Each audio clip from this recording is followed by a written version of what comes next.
I work 10-hour shift, 2 in the morning. I'm gonna come here, work out an hour and a half, go home, get some big meal, then go to bed. My nickname is Somali Muscle.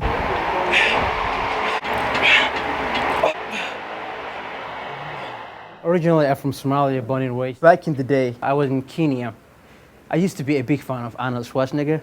Since I started working, training people, that I was like, you know what? One of these days, I'm gonna be a professional bodybuilder. Oh, God.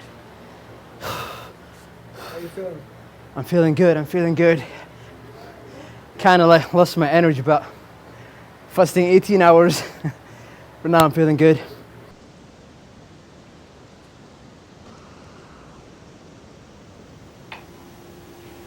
سمع الله لمن حمده.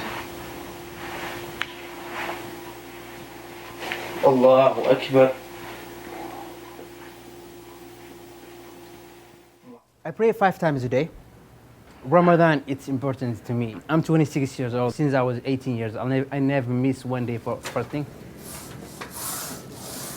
In Africa, we have same time, like you fasting like around 5 in the morning. It's your last meal until next day, which is like 6 o'clock. The suns go quick. But in the United States, you have to fast like 17, 18 hours. It's pretty hard.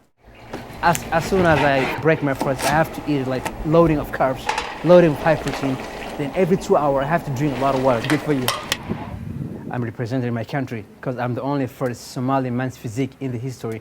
It's like bodybuilding, it's pretty hard. They have to squeeze the muscle. But what we do is we just go like quarter town, just like this, and back. I lost a couple pounds of muscle. As soon as I finish my fasting, I'm gonna start eating hard. I'm gonna start eating as soon as I can. Then I have eight weeks out. Then I have to go back to dieting, getting ready for my next show. That's my biggest focus right now. I'm focused in that competition. I want to win so bad.